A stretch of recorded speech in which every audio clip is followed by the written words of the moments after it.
On this episode of It's a Bit, we're in here to give you guys the official Buffalo trip recap. Cam, Jake, and I flew down to Buffalo for the weekend for the Vikings-Bills game, and it was an absolute time, so we're going to give you the recap of that trip, as well as joined by a very special guest, Josh Braaten, Minnesota native actor who's done so much from the Dahmer series on Netflix to Disney's Secrets of Sulphur Springs, and he's been in plenty of TV shows and movies, so great time catching up with Josh and all that and more on It's a Bit. You're listening to the It's a Bit podcast presented by 10,000 Takes. You just made the roster. Janine Empire called 10,000 Takes. Fucking like that? Hey, you know those guys that do 10,000 takes? They do some funny bits, right? They're good. They're funny dudes. Yeah, 10,000 take. All right, everybody, welcome back to another episode of It's a Bit presented by 10,000 Takes. My name is Bossman, joined by producer Cam, journalist Jake, and we're a day back from the Buffalo trip. Technically got back today because that place is such a fucking disaster to travel to. You have two options. You either take massive layovers and do that or whatever, or you could fucking drive there like Wyatt's World did, which is more psychotic in my opinion. But he had some very good counter arguments to flying. He was on team drive, we were on team fly, and I think both were just quite terrible options. Yeah, I mean, it is crazy. I wish there was just a direct flight to that place. It'd make things so much easier. It pisses me off. I've been spoiled traveling to most places where they have a direct fucking flight, and it just sucks, especially on the way back. Like, well, they had one direct flight, but the one that Renz took, because it was like special for the game, but you it had left to Sunday leave night after the game. Yeah, Sounds no thanks. awful. oh, there was one direct after. Who it was like flew? Renz did it, Southwest. Oh, Southwest. But you had to leave right after the game. Also, and the guy that I sat by on the way back was a Vikings fan at the game, and he said he had friends that took that flight, and he was like, I don't know how they got on the plane because they were fucking blitzed. Like, I'm pretty sure most airlines won't let you on if they can tell you're drunk, so maybe you throw in a stick of gum and just look straight forward and don't say anything, and they let you on and get through TSA. But yeah, I would have been in no condition to fly after that game. So Me neither. Credit to the ones who did it. I was barely in condition to fly last night. I still don't really feel like a human. Yeah, but that's so worth it. Yeah, absolutely worth it. And here's a stat for you. I tweeted it. Of the 48 hours that were spent in the Buffalo trip, 20 were spent in airports and on planes. So whether you're on a plane, you're serving a layover, the delays. I guess we'll get into all that. I'm just going to start at the beginning. Personally, I flew out about an hour or two earlier than you guys did. So I got to Detroit around 6 p.m. Eastern time, and we ended up sitting there until about 12:30 p.m. or a.m. Eastern time. So I put in a good 6-hour shift in the Detroit airport just waiting to get to Buffalo. We were just absolute menaces to society at that airport too. The people that we met up with were just out of control. Goodness. Oh my Those God, guys, there's a ton of Vikings fans on that flight. Yes. As expected. This is the funniest part. The guy that knew the one bar, the rec room, he's like, tell him you know the Wolf. The Wolf? Oh, yeah. He's like, you tell him you know Bottles? So, yeah. I'm like, well, how do you know? This Buffalo guy came up to us. Very stereotypical East Coast guy, shorter guy, a little chubbier, bald, accent. Very loud accent. It's great. I think it's hilarious. But yeah, he claims he was the Wolf, and he was giving us the whole laydown on Buffalo. And he's like, there's this bar called the Rec Room that's open till 4 a.m., which, I just noticed now, the Rec Room is only a few letters off from the Rectum. Oh. So it's a very bold name to name a bar, but this guy was great. He's like, all right, so you got Kevin, he's a security guard. You got Bottles, he's the bartender. We're all mentally just and there's drunk. Dale, he's the owner. Everyone, all these Vikings fans are standing around him just drunk as fuck, trying to take mental notes on all these people. And he's like, yeah, I got to coach my daughter's basketball game at 8 a.m, but you'll see me at he's like, I won't be, yeah, you know what, fuck it, I'll go to the rec room then. If you guys want to go to the rec room, I'll meet up. This guy's probably 50. Yeah, I think he said he was 48 or something. Absolute nails. I was looking through my pictures and stuff from the trip when I got home, and I was just dying because I remember we were there, and he looked at me, he's like, take a picture of the Wolf. That way when you get there, you show him that you know the Wolf. I did too. So I have this picture of the Wolf. That's him. He's just wearing a sweater. I think I did too. If you're watching on YouTube, we gotta put that on the video. But call the Wolf. He has a wolf on his sweatshirt, right? Yeah, it says call the Wolf. Yeah. So he's got his own merch, which is so hilarious when you're that deep into a nickname. But and he was he's talking about tailgating, and then he goes, no, he's like, find me at the game tomorrow, section 122. I sit with Bottles. We're like, you sit with bottles, and bottles the bartender at the rec room. I'm like, dude, it's 1 a.m. I've been drinking here since 6. I was getting so confused. I can't keep up with all this. Jake, This is too intricate. Your bottles impersonation of him is the best. What? He's Bottles. Like, he's like, tell me no bottles. Well, it was so weird because I'm sitting there like I wasn't drunk really at all. Probably the only one that wasn't drunk because I had already a rigorous week before that. But I was sitting there like asking him, okay, well, what if we show up? I know you're all hyped up right now. What if we show up? And he's like, I don't give a fuck who you know. If you the wolf or whatever, you're not getting for free because apparently it was a $50 cover. Yeah. And I'm like, what if we show up? And he's just like, no, I don't give a fuck. You guys are paying. And he's like, I told him this. Yeah. He's like, oh, drop the name Bottles. And he'll let you in. No one knows Bottles.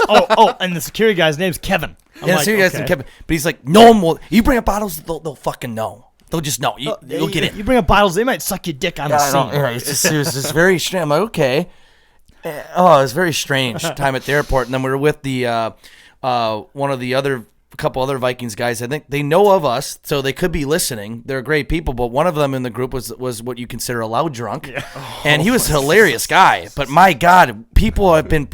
This flight to Buffalo was pushed back like 3 fucking times, so people have been sitting there. It's 1 a.m. at this point in the airport. Yeah, people have been sitting there forever, and we're having a conversation with these Vikings guys, and he's just fucking screaming, "That's fucking bullshit!" And there's people with kids. There are people just tired, asleep. There was a lady that came up to us who looked like she'd been awake for 72 hours. And she looks at all, she's like, you guys aren't going to Buffalo, are you? And we're like, yeah. Yep. She's like, fucking A.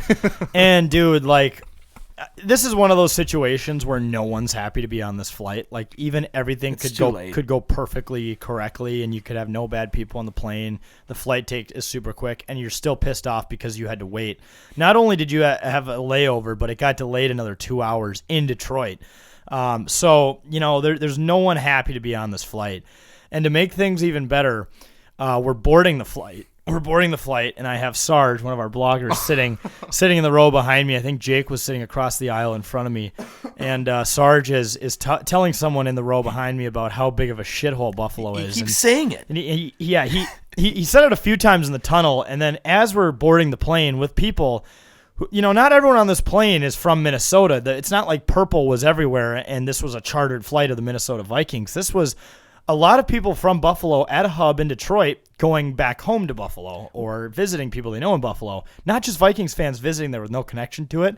So when you're screaming about how much Buffalo sucks, the lady sitting next to me, probably like in her, you know, mid-40s, married, just turns around and goes, "You're the one who's on the fucking flight to Buffalo. Why are you talking shit?" And then the girl sitting next to her, this is in my aisle, by the way, the girl sitting next to her on the end seat goes, "Yeah, and you fuckers from Minnesota talk weird too.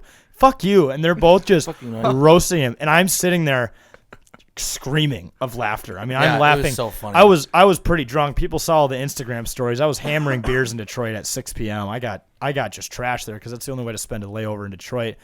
And I am just howling. And eventually the lady next to me looked and started laughing because she saw me laughing. And I can't remember if she asked, like, do you know that guy or whatever?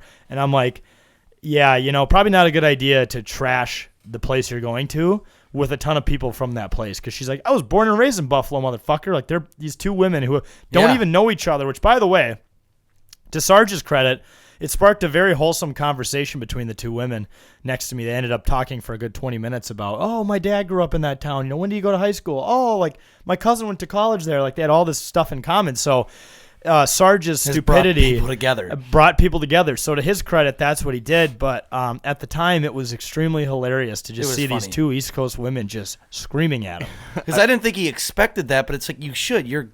It's a flight to Buffalo. And then I remember he gets off the plane. Well, apparently don't talk shit about Buffalo.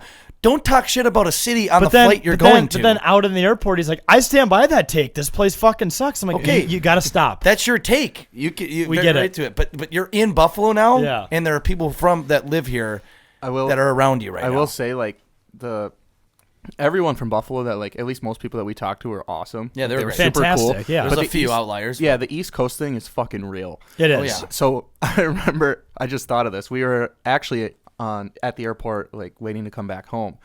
and we went to this burger place because we were all just fucking hungover as hell. And I walk up to like the stand to get napkins. I'm like, oh, you guys are out of napkins. Do you have any more? And he's like, go to the pizza place down the way and get some. I'm like, okay. So I did, whatever. And I come back, and this guy has a whole big thing of napkins. He's staring at me, and he just throws them on the counter after I already went and got napkins. East Coast customer Thanks, service, fuck. bitch. Love it.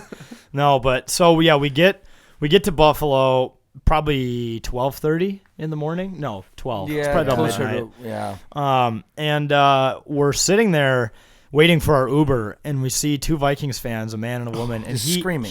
They're just screaming at each other. And we thought like maybe it was a bit at first. No, like this is a legitimate like argument, and it's happening in front of everyone. It just goes back to the whole no one's happy to be on this flight, and it clearly had residual effects on people because you have two people who are flying to another place together to have an experience. You know, most of the time people are excited to do shit like that, where these two were having what could have been a relationship-ending fight the way they were yelling at each other because of this delay. So we're just in this pack of screaming people. Yeah, you have the one guy who's just and we're getting stared at by everybody who's this is already making them more upset that they have to be on the flight with this guy. And then you had Sarge yelling. It was a recipe for disaster, but I loved every bit of it. Well, and then we witnessed a lot of domestic arguments because we were when we first got to the game, like to the tailgate. There was that guy that had like four teeth, super old Buffalo fan, who's screaming at his wife. He's like, "You call me a fucking asshole? Oh yeah, you're fucking annoying." I was like, "Oh my stupid God." bitch!" It's like, "Oh my goodness." And she's like, "You fat fucking idiot!" And this is like at the tailgate at like 9 in the morning. And they're not right next to each other. They're probably like 20 feet, 30 feet away from each other. There's people walking. They're screaming. They were also an older couple, and as we know from having grandparents and for some people even having parents, you know, people will just eventually hate each other. So they were clearly at that point of the marriage where, you know, they weren't putting up the charade anymore that, oh, we've spent 40 years happily together. They're like, no, I fucking hate this woman, and I'm gonna show everyone in public. Yeah. So it was one of those scenarios, but. But that next morning we woke up early, probably 8 a.m. Went to the Hammers lot, and we got to see Pinto Ron, who you took a photo with. He's the guy who gets doused in ketchup. Yeah, that dude's a fucking celebrity. The amount of people that gather around for that was incredible. I mean, we were in a pretty good spot in the tailgate, and we didn't really fight to get in line, but I saw people climbing trees, people climbing buses to see it. I mean, this is a big fucking deal. It's an old guy who gets doused in ketchup. It's fantastic. Like. Something I realized being out there, I don't know if you guys picked up on this, like they have bowling ball shots, you have that. Like there's so many unique things that Buffalo does that I really wish we had. Like Buffalo is a genuine football town. Like they built an entire fucking city around Highmark Stadium. And it's so unique. The best thing about that tailgate is just random shit kept happening. Like we ran into Pinto Ron, then Wyatt came up, and then all of a sudden Jake's running a play. Next thing you know, I'm taking a picture of Kristen Jaroslaw's dad. I'm like, what the fuck is happening? It's just like it was electric. Yeah, that was just one lot of many different lots. That was all within like a 35-minute span. There's just different civilizations around the stadium. We only tailgated for like 2 hours. I mean, all that stuff that happened all happened in probably actually within an hour, because for the first hour we tailgated, we were there pretty early, so there wasn't a ton of people, but more Vikings fans started coming. A lot of purple. We did some Jello shots. And I forgot about that. I think we crushed a case of Bud Light, a 24-pack, in probably 2 hours flat. So we were feeling no pain going into the game. It was also pretty cold out. I'm not going to lie. That wind was brutal. Yeah, it got a little nippy out there, but you start drinking and it starts warming you up a little bit. But I think right when we got into Hammer's lot, there was that guy that started yelling at us, started booing. Boo! Oh yeah, there's a lot of Bills fans doing that. Only girls wear purple or some bullshit like that. I'm like, God bless, thank you, sir. Yep. But every other Bills fan was great. Like they would come up and talk to you, like, you're from Minnesota. Yeah, I noticed there was a thing like that because I know there was a lot of Vikings fans that were like, almost live on the East Coast. There was some from Virginia and stuff we ran into, but I noticed that some Bills fans you talk to, they'd almost be surprised that you came from Minnesota. They're like, "Oh, you came from Minnesota? You live there? Oh my gosh!" Yeah, it's a big city. Yeah, I mean, we travel well. We're gonna travel. Yeah, so that's the crazy thing. What I realized is about the Viking fan bases. They're popular nationwide, popular worldwide, but. Yeah, there were like a ton of people. I saw like Vikings fans getting on all sorts of flights at the Buffalo airport, which shows that there were people flying in from places other than Minnesota to come watch the game, and people who, I think a guy we met, the guy I sat next to on the plane, he had friends from Virginia who like drove there. and people from upstate New York Yeah. who drove there. So like it was kind of a massive hub game for Vikings and that's why we win because it's like you see Bills Mafia, you see how fun those games are, and it's like a once in a lifetime kind of thing. So especially with an AFC team, you Vikings don't play AFC teams every year, so it's like it's kind of an opportunity we had to pounce on. Definitely, and it was definitely the best game you could ever have wanted. Yeah, Going to a road the best game, it's game. worth every fucking total penny. roller coaster of a game. Oh my goodness. Well, like every Vikings game this year, it's been. But in Buffalo, I'm one of the best teams in the NFL. When they say we can't beat anybody, like in this game that we win, it was unreal. But the game was like, or we went in there right away. I think we just immediately got like pounders of Bud Light. Remember that like whole. One of the concessions, there was just that entire rack of just Bud Light. Yeah. It looked like you're walking to a candy factory, your child walking to a candy store, but it's literally just Bud Light. They only sell. They're not pounders. They're bigger than pounders. They're bigger. Than 24 pounders. ounce. They're silos, is I think They're the slang term for Do them. they not sell those at Minnesota sporting events? Nope. Are they illegal? Probably. I mean, That's yeah, fucking stupid. It's an aggressive amount to purchase. I think were they like $12 each? No, I think they were like 15. They're 15, but like you get your money's But worth it's out of probably those. like 2.5 beers in one of them. Yeah, like so, when I was at the Caps Penguins game on Wednesday in DC, like they were selling all those. They were selling McCulture ones and everything. Yeah. and those were only like fucking $10. I know at the TD Garden where the Bruins play, our buddy Spoke Z has sent me photos of the jumbo beers they sell there, and every person you see on camera has one of those, nothing smaller. I demand we start a campaign to get those in Minnesota. Bigger sporting beers. events. Get us bigger beers. We'll just contact Billy G and tell him, can we get those big ass like Talk to the business folks. 28 ounce Yep. whatever beers into the X? I think it's probably a law here. Honestly, it has to be. If we can't, I mean, they had beer in gas stations. They had. It wasn't 3-2 beer, by the way. Some people No. are like, well, we have 3-2. fuck I'm that. like, no one's buying 3-2 No. though. that doesn't count. That's not beer. That defeats the purpose. That's how you get a headache in the morning. Yeah, exactly. So, Bullshit. but yeah, the game was insane. I mean, it's such a roller coaster. I'd say there was a couple things that happened. The first off, the slice of pizza that Cam bought that went pretty viral.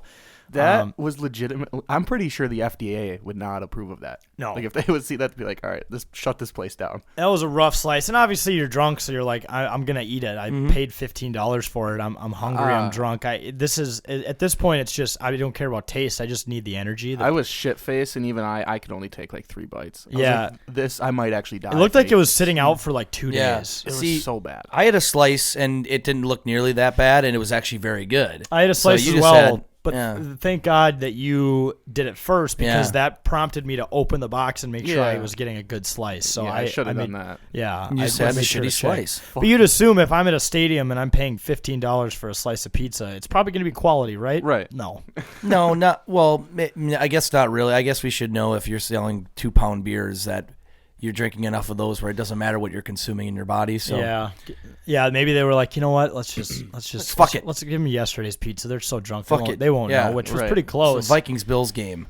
But there was that. Obviously, we thought we're gonna get into it with Josh Braaten, but the Justin Jefferson catch we thought was an interception. Thought it was originally. I literally turned around, sat down, and was like, well, that was fun. But There we go. Because I thought they Great picked game. it. And then Yeah. all of a sudden, just Yeah. fucking catches it. And then then, the Delvin Cook run. So we sat in section 120, which was right behind one of the end zones. So we didn't see too much Vikings action, unfortunately, in our end zone, but we did see Delvin Cook ran right to us basically for that 85-yard touchdown or whatever it was. And then PP's interception. Which That was makes right up there. for the lack of offense we got to Yeah. see on our end was the Patrick Peterson interception happened probably 20 yards away from us. There were so many times in that game where I just blacked out and lost my goddamn mind. Oh, Like, especially the ups and downs. Especially, I remember, like, after we got stuffed and we're just all kind of standing there like, well, it was a fun game, like, hard fought, like, we competed with Buffalo, and then all of a sudden they fumbled a snap and we scored a touchdown. Yeah. We literally went insane. Dude, I also I yeah. like get goosebumps. I took a picture of Cam and he was so close to another Gopher moment. I'm glad I captured this in the moment. I think this was this might have been like this might have been right that was after the we got quarterback the goal sneak. line stand. Oh yeah, so when Kirk snuck and was half an inch I thought short. we were fucked. And that was another thing, like, and you could hear it in PA's announcement too. We thought that Josh Allen, it was like a safety, right? Yeah. And the Vikes were down by 4, so we're like, okay. And they're getting the ball back. They get Right. a ball. They get the ball back with a minute and a half. They get the free kick, so they'll probably by 2. start a little closer to the middle of the field. And thought Kirk was gonna have to go down and put a game-winning drive, but that was a fucking touchdown. Yeah, well, Fumble. that's when I looked up at the scoreboard. 29. I'm like, what? It should be 25. Yeah, that's a Oh, safety. shit. Safety's not 7; it's 6. So It's 2. that was literally insane. But like, I think before that play, I think it was like all of us like holding hands. Yeah. we were. What the fuck? There was crazy. There We was need to unite. there was a Vikings fan from Milwaukee, I think, who was sitting by Yeah. us, and that Good guy was shit. super cool. So yeah, it was kind of us, and then it was us 4, and then it was just tons of Bills fans. I don't think there were any. Although in the third quarter, I remember I looked down two rows in front of us to the left, and the guy who was screaming in the airport was standing there. Yeah, he And didn't I was notice like, we were there. This guy, we saw him at the tailgate. Like this guy Saw him when we walked this in. guy is everywhere. He is a teleportation. Mm-hmm. He has done it because he was everywhere in sight. So it was just, yeah, dude, I don't even know. One thing I will say is like kudos to Buffalo fans because I mean you couldn't control yourself in that situation. So after we won and after like Oh, the we were just touchdowns, losing we it. lost our fucking minds. Most other fan bases would have like tried to start some shit with us. Oh, the yeah. Buffalo fans took it very well. They Yeah. like, obviously they weren't happy with us. 'cause If we were in going nuts, Philly- but they didn't try to like start shit with us. No, Like, they 'cause were they actually Bills fans, They're empathetic. Bills fans though, are probably the closest to Vikings fans Yeah. in the sense that you've been there, you've been that close so many times and haven't been able to do it. So I actually don't. I don't doubt that they treated us well because I think we just can relate on so many levels. I mean, Minnesota, we were driving around Buffalo. We're like, this is essentially the Twin Cities. Yeah, it's like a suburb. like it. Yeah, all the Downtown suburbs. was pretty cool actually. Do you remember Cam was got so mad at me? I said we're missing this PAT. Yeah, when Missed that Gr- PAT. yeah, we missed it. fucking like did. fuck you. Oh, I was Like, so pissed. But then after that, I was like on that 4th and 18. I'm like, KFC's cooking up something here. We're gonna convert this. And I actually was saying that, not knowing it was actually 4th and 18. I did not know that was actually a 4th and 18 until after the game. I just knew it was like a 4th and long. I thought maybe like a 4th and 10. So Yeah. Well, then ever since that, like after we converted that, you would say stuff before the play, and I would make sure it was positive because I swear to God, But then it would happen. Everything you said happened. I was like, Jake, dude, but Don't fucking it was jinx it. weird because other than the touchdown, I said we were going to score or convert here, which we ended up doing by the fumble. So what I said actually did come true. But I did say that we're missing this PAT. We missed the PAT, and then after that, I wasn't just saying it to force it into reality. Cam, manifest it? I legitimately felt KOC Big Cock was. Kirk's going to do something here. Something big's going to happen here, and sure enough, it was the JJ catch. That's insane. I don't know. I have intuition. I'm just going Oh. to say something good is you going might, to happen. yeah, you might have the eye for it, but yeah, we were just totally shocked by the PP interception. And actually, I'm gonna say I did call that. I said this is either going to be a game-winning interception by Patrick Peterson or Harrison Smith. I cast my net a little wider because I wanted to make sure I was right, but I did see that coming for whatever reason. Because if you guys, once again, this game felt like every other game this season. It is always a game-winning pick at some point when the other team is just about to score and they're charging, and you think you're going to lose. Then someone on the defense comes in clutch and intercepts it at the perfect time. So, follows the mold of all the other games. But It's been someone different every time too. yeah. Like Detroit game, Metellus made that pick. Dantzler ripped the ball out of Yep. ISM, Danny? and then Hitman. Hitman. Hitman. He's Hitman had that one. He made that pick in one. Washington, and Yeah. then Pat Pete this time. Yep. It's nice to see everyone contributing. Yeah, electric defense. P7. P7. And then P7 proceeds to take over Kirk's role as the chain guy. Who that dude is fucking yoked. That Which guy's I'm strapped. not surprised. No, me either. But it's a 35-year-old man, and he looks like he's 20. Yeah. That's That's great. that he's like a Flurry Brady, like he could play till he's 50. Probably. He's got the body for it. But yeah, so after the game we went and just hammered beers. I think we had 10 buckets of Coors Light total. Just Another bucket. aggressive Another bucket. That was Yeah, the another best. Like, fuck it, get a bucket. aggressive amount. And a lot of pizza. The wings were actually very, very, very stellar. Yep. We had a lot of wings, a lot of pizza. I still feel like my digestive system is not functioning correctly because of the way I treated it. But from all the way from the Detroit airport to Buffalo, it was it was a tough run. But just a little made it. bit more about after the game at the bar.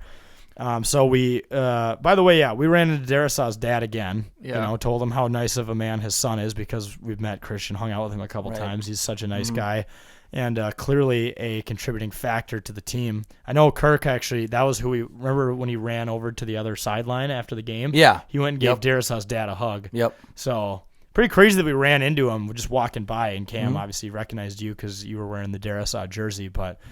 And then we went to that bar, drank all the beers, and what else do I got on here? Well, you went through a table. Yeah. Went through a table after the game. We finally did it. Yeah, it was a very broken table, so it took us probably 10 minutes to set it up in a way where it wouldn't collapse. It was feasible, but it took another 10 minutes for Jake to get up onto the top of the truck. Do you remember that? Oh yeah, dude. I was really like, dude, slippery. I would have been nervous too. I'm like, dude, it was starting to get wet out, and like this standing on the edge of the pickup, I'm like, this is not. I'm gonna kill myself before I even jump. Well, it's one of those things where now our platform is so big where if we have an epic failure like that, it's gonna go nuclear. So you're up there on that truck thinking, please don't let me fall and have this be a really funny fall because I will be on the front page of the news. Well, either way, it's good. It'll make for good content. So whatever. Yeah. Whatever. And Jake tried to bring a Coors Light into a bar. Oh yeah. So I took one out of another bar, and so the whole concept of a roadie is make sure there's a crucial step in there where you ditch the empty before you walk into the place that you're going. Right. And Jake failed to hit on that step and decided to pull out the Coors Light at the bar. I'm like, I'll just blend in front of the, which is if in retrospect, if you're at like a really busy bar, I think that's fair. Like someone else bought it for me, but this was a very small dive bar with like maybe 15 people in it. So. Bartender didn't quite remember, and she was not happy about it, which I don't quite get. The bouncer came over and told him to dump it out, and bartender's like, no, I want him fucking out of here. And I was like, okay, well, he was about to spend money here. I know it's not a great move to bring in a drink from another bar, but I think some money beats $0. And then I sat up there and I'm like, well, can I get one? She goes, you know him? I'm like, yeah. She's like, you can fucking leave too. I'm like, wonderful. Okay, wow, so great. So we walked out of bullshit. we walked. Yeah, I guess any words there, Jake? Well, I mean, I might have made a mistake. I probably should have tried to come up with another excuse or just chugged it outside. But, like, come on. Like, you can at least have me dump it out. You also pointed at the other bartender. Jesus, the Wild just got scored on twice. You also poured it on the other, or you pointed to the other bartender. I'm like, that bartender. She served me, and she goes, Kaylee, did you serve him? Nope. Yep. You're lying, aren't Jake, you? You're so dumb. Why would you I was at this point. I was very inebriated. Yeah. I mean, this might have been around the time I sent Wyatt's probably World around the text. Yeah. Read that text, by the way. What was it? Oh, gee, Wyatt's World gosh. tweeted. I was wondering what the 10K takes fellas were up to, or something. Let me pull it up. Well, he was checking. So I got it here. He said, "What are you?" I think I said, "Drive home vibe check," because he was driving home, and that was earlier, like around 9. So I probably didn't have as many drinks down the gullet yet, but then he just said, like, yeah, it's going great. What are you fools up to? You in Allentown? Sent this around 11. Dude, hell Wyatt's work at tomorrow for content ? We are still at Barrer after the alerted good game. alerted? Yeah. And he writes back JFC. I'm like, and then I write one more message at midnight. Dude, that was it. And then I send back the next day, what the fuck was I on last night? And he's like, yeah. And then So that was interesting conversation. that was it. After the alerted good game. Alerted good game. I don't know what my train of thought was. The best part of the story is yet to come. Personally, my favorite part of the entire weekend. So we go to that other dive bar after getting kicked out of the previous one. And let's say this guy we were with paid the security guard who had a stun gun on him $100 to stun Jake. And, after some discussion, it was that required that Jake be shirtless for comedic reasons. And this guy fucking just stuns him in the stomach. Yeah, as I was doing the gritty. Well, no, I did twice. He stunned you twice. Yeah, so the first time it was directly in the stomach. Yeah, I just put my hands up and I'm like, just do it. Let me just see. Like, yes. There was a tweet that I fired off from the main account. I think it was, let me see here. So it was, I got to scroll back because this is, so this is the first one. Let's see, November 14th so this is 10:42. This is 10:42. Wait, Eastern time. No, why does it say 10:42 a.m.? That's not right. I think this was about 1 or 1:30 in the morning, I think, Mm-hmm. in Buffalo anyways. Yeah. And I said, Kirk Cousins just got stunned in downtown Buffalo, #Skol or whatever. And then, Jake got stunned, whatever. Your shirt was still off. You were just kind of walking around the bar shirtless, which is always a hilarious look. Yeah. And I then, kept and it then off. there were discussions about you getting stunned again, which you were totally down for. I'm like, yeah, dude, fuck yeah, dude. And I was like, this time you need to gritty when you do it. So like, Okay. you should hit the gritty. And then I told the security guard, I'm like, you need to come in and just fucking hammer him in the back with it. And yeah, and it created what in my mind is the funniest video we've put out all year. This security guard was just laughing his ass off. He enjoyed that. Everything about it, like from the gritty to everyone in the background hammered yelling skull to like you just yelling out in pain, and then I flip the camera and I'm laughing and you can hear yourself in the background still yelling in pain. Yeah, it's like And then you were like, yes, like you were getting some sick sexual thrill from it. Yes. So It's it like was some like, Beavis and oh my Butthead God. shit. So like I watched that video on repeat probably 100 times the next day. Yeah, it's cringe. It's cringe for me to look at it, but it was just crazy. The fact that the biggest thing is just the guy shirtless at a bar in Buffalo. That's already but funny you know enough. what? And then you're grittying and there's people staring. Yeah, and then I get and then- tased. and then There's just a lot of elements that there's- go into that. I one of the comments on TikTok was, I have so many. Oh, I'm gonna play it again.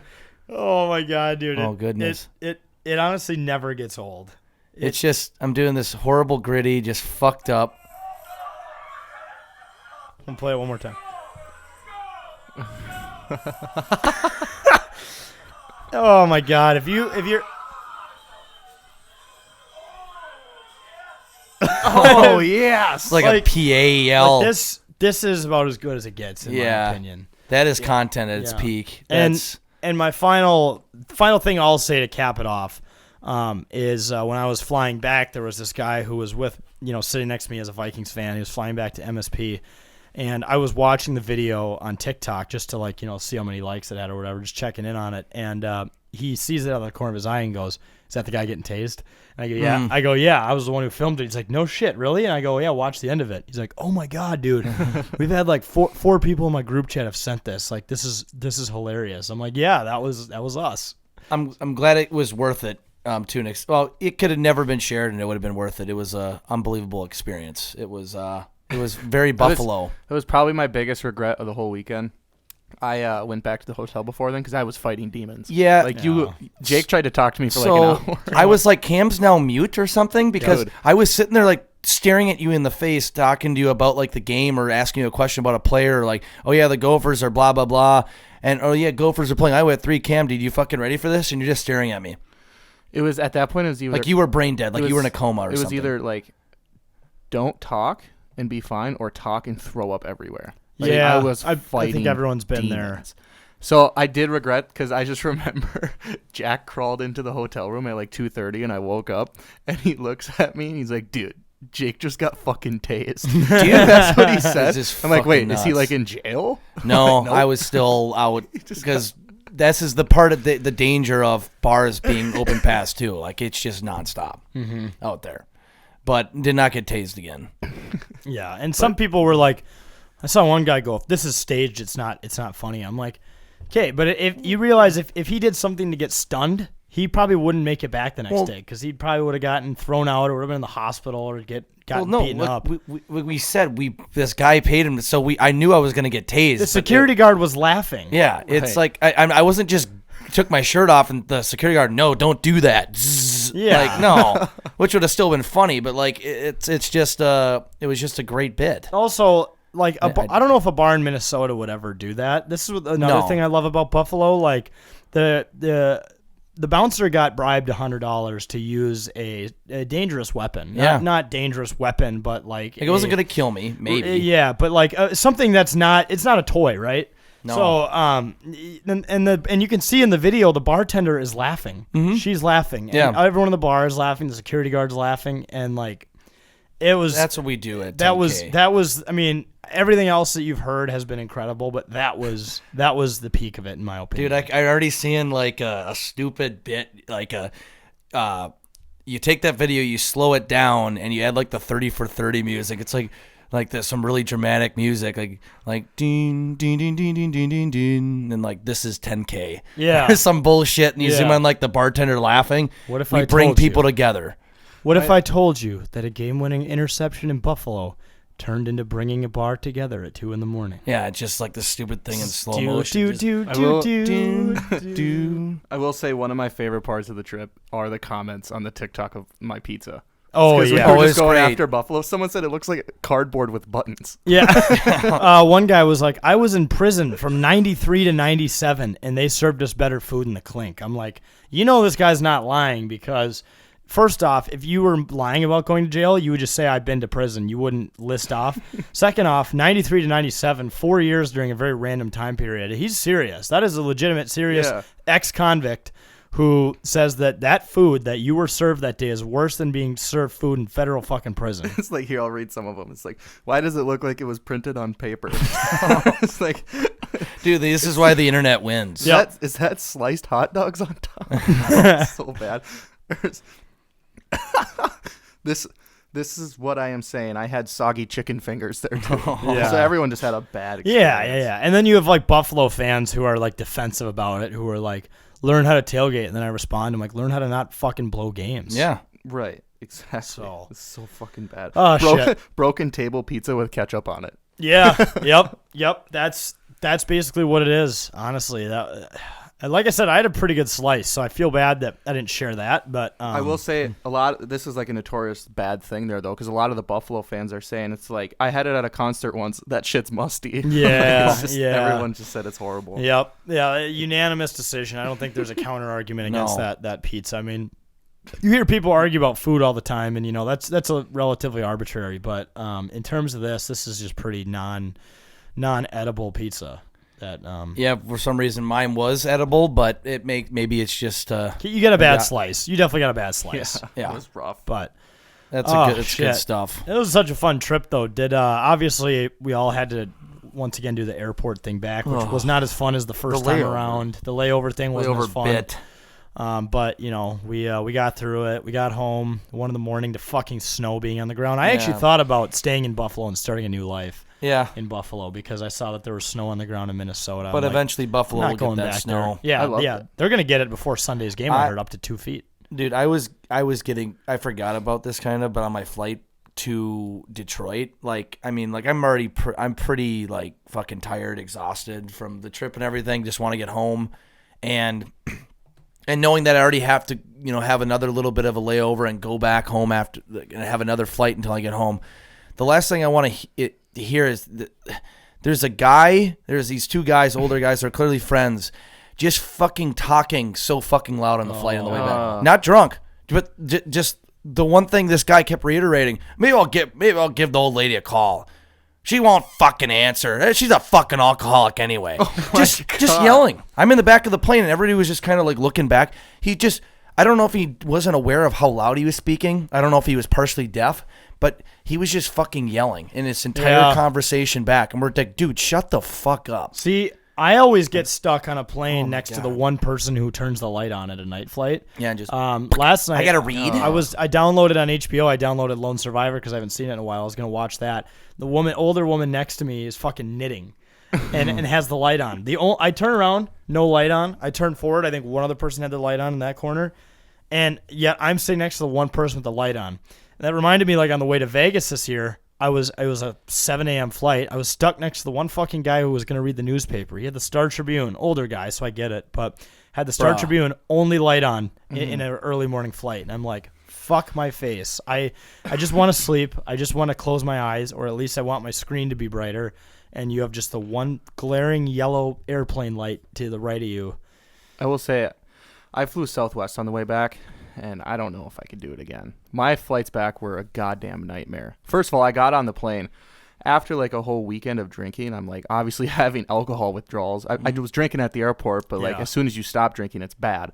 So I get on the airplane. It is literally 250 degrees. Oh, dude, on that the is the airplane. worst, though, man. Southwest planes are a fucking sauna. Oh. And then they have this dumbass thing where it's open seating.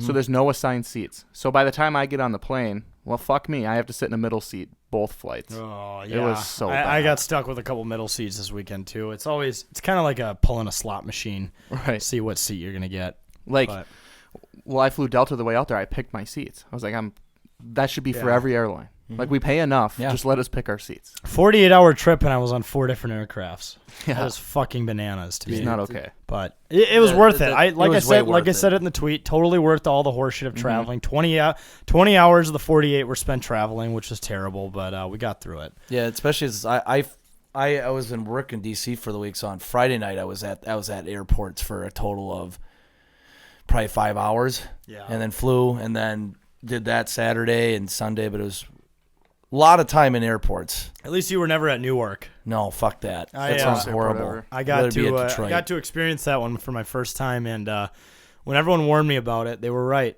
It is a fucking zoo. There are people everywhere. It's a clusterfuck, but another, like I said, worth the bullshit. Especially the Patrick Peterson pick happening right in front of us, Jake getting tased. It was an experience that has definitely changed me as a person. I'll say that. Experience like none Also, other. Vikings fans are fucking crazy, man. Like, Yeah, the amount of partying that people did that weekend. Like the guy on the plane next to me was telling me about his weekend, and it was nuts. So Yeah. like no sleep, just bars, strip clubs, like tons of drinking. Like it's just Vikings fans go hard, and it's Yeah, it's a great time. You understand, you see how crazy our fan base is in terms of just how diehard they are when you go on a road trip. Yep. Because then you see the committed people come out of the woodwork, including ourselves, and we're crazy. Yep. But we're the good crazy. Yep. True. Absolutely. But we'll take a quick break here, and then we'll get to our interview with Josh Braaten. Are you getting hopped up on the Viking season and you want to play some more bets on the Vikings because they just keep winning? Well, we have the legal sports betting option for you. So Better Edge is, again, I should say it again, a legal online social betting marketplace that allows you to post and engage with other sports betting fans, place no commission positions in an online marketplace, compete in direct head-to-head challenges with horrible bettors such as myself, and sometimes maybe Bossman and Cam. We have our highs and lows. Not this weekend, Not though. this weekend. Vikings no. money line cashed big time. Plus 10 units, baby. Fuck yeah. Huge win. But you can place those bets on this app, which is amazing. You can compete in public or private betting competitions, and you can buy or sell positions on the spread, whether it be the over-under, money line, whatever it may be, at current market prices set by you, the people. There's no casino. You're not going up against the house or anything like that. You're going up with other people, and you keep 100% of the earnings you make when you do win a bet. So if you use promo code 10K, 10K at betteredge.com, you can get a free $20 when you sign up and verify your ID. So once again, that's promo code 10K, 10K at betteredge.com. That's bettoredge.com. Sign up now to get a free $20. All right, everyone, welcome back to It's a Bit. We got a very special guest with us today. We have Josh Braaten. He's an actor who's been in so much that we'll get into. You've done some writing too, right, Josh? It's been a while. It's been a while since I did any writing. I don't know if I've actually ever made a dime doing any writing. I did some plays and stuff like that in college, but Okay. yeah, I gotta figure out a way to write that next, I guess would be the next Minnesota sports movie, right? Yep. I thought I might have an angle with the curling guys, but then they're like, I think they got wooed by like big Hollywood, and then I don't know whatever happened with it though. Like maybe I need to circle back and be like, Schuster, you want to do this thing or what? Curling's a very underrepresented sport. You don't see a lot on it. So Yeah. I think you could shed some light on the sport of curling. We could bring what, the movie Miracle brought light to the game of hockey. Yeah. You can make the movie about that brings light to curling. And Was then that curling the will be 2020 Winter Olympics? 2021 Winter? 2018, the big Oh one. yeah, when they won the gold. I think when they Tyler won that George, gold. Minnesota guy. Yeah. Yeah, most of them are, I think, except for the big mustache guy. He's a drunken Scotty. Yeah. He's from Wisconsin, at least. That guy was a beauty. That Yeah. guy was great for the sport of Pretty sweet. curling. More of him. But Yeah. yeah, folks. I actually, Yeah. you brought up Miracle. I auditioned for that. Really? What did you audition for in it? I mean, essentially, I think it would have been like Neil Broughton or somebody like that. One of the Minnesota boys in the movie. But I got out to, I think it was out in Ontario, California, some huge rink. And guys, I played basketball growing up, so. But I'm from Minnesota. I'm like, yeah, I'll get out there. I'll show them I can move around a little bit. I can at least stop. And, I was literally last on every single drill because there were like these big, just big bruising like guys who, I played at Denver College, but now I'm, I've been living in LA for a couple of years trying to do this acting thing. And I'm like, there's no reason for me to even be here. There's nothing I could do or say or, joke. There's no way that I could read a line where you're going to go, you know what? Let's hire the guy who's terrible at skating to be in this movie. You could have played maybe an extra on one of the other teams they played. Maybe you could have been you could have been a Russian. Yeah, maybe. Yeah, I was thinking right away when they had me like read the script or whatever in audition. I was like, I got to try to be the goalie. Yeah, Jimmy Craig. It was. Yeah. But the goalie was Eddie Cahill, who was like, he was on like NYPD Blue or something, or I don't know what he was. He was on some show at the time. And like, they were like, that was like their one like real actor they were going to hire to be on the team. And I think there was another guy who I did a show with his wife, Nathan something, who he was like an actor, but played like junior hockey. So he was legit too. Mm-hmm. Anyway, well, I mean, long story short, didn't get that part. You did though. Yeah, maybe hockey wasn't your thing, but you said you played basketball, but you did get the gig in semi-pro. You played Twiggy Munson. And the way that Jackie Moon introduces you, he said the guy is single and disease-free, no VD at all, but you can be the lucky girl to give it to him. 6'5" Twiggy Munson. Are you actually 6'5"? Yeah. I'm about 6'3", but you can get away with that. It's like professional wrestling, and they say, "Oh, the 7-foot giant," and he's actually 6'7". Yeah. Yeah, you can get away with it. Yeah, I think I'm 6'3" ish. Yeah. But that audition that was a little bit easier, because actually, once I got past like the reading the script, you go and do with the director, you read a couple of lines from the film, and the scene that I think they had me read was either one where I was like on the bus or in the locker room, something where I wasn't playing. So I was like, oh, cool. I'll just have my hair all floppy and I'll wear some nice Western wear and some big bell bottoms and boots. Mm-hmm. And I got there and like all the other guys were wearing like tight shorts, fake afro, headband. And I'm like, wow, I really blew this one, didn't I? But that might have been a blessing in disguise, because I think the director probably remembered me, from that made me at least transition to the basketball audition, where I sealed the deal by getting extremely lucky and hitting like 4 straight 3-pointers on a design play. Nice. So it was, it was manna from heaven when those threes just kept going in. Even like the guys who I played basketball with they were watching me do it, and they're like, this is unbelievable. I mean, yeah, you're a fine shooter, but this is ridiculous that you're doing this under these circumstances. Well, was that hair you had in the movie? That wasn't a wig. That was your real hair, right? That was all real. Yeah, me and Will Ferrell were the only ones who didn't have to show up like 2 hours before filming to get our tattoos airbrushed off and then get our all the facial hair and everything. He had the legit sideburns. I had the sideburns that were my real sideburns, real hair.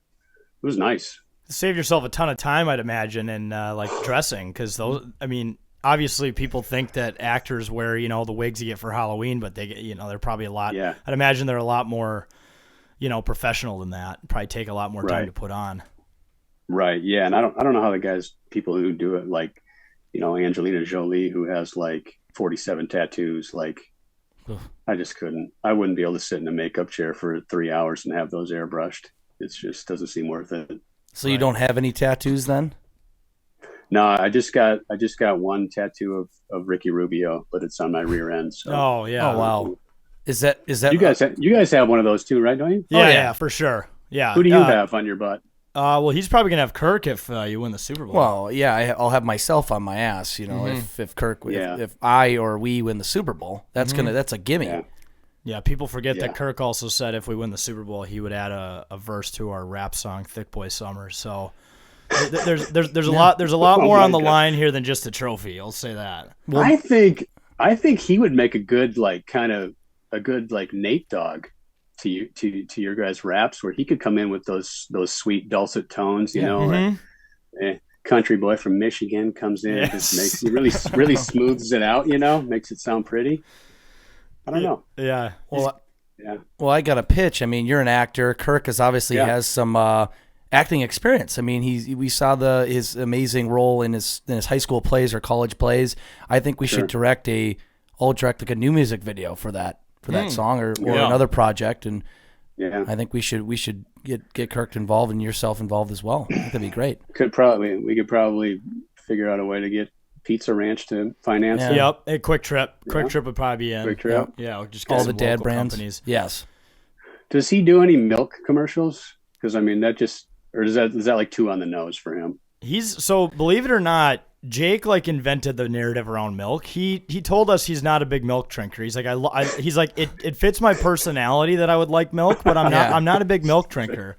But I think everyone it's one of those things where if you keep saying it enough, you start to believe it. So Jake just repeatedly hammering on the whole milk thing. Yeah. Everyone thinks he's a milk guy now, and he doesn't even care. But he seems like a milk guy, and he said it does seem like I would be the milk guy and would be at the milk stand at the state fair. I don't.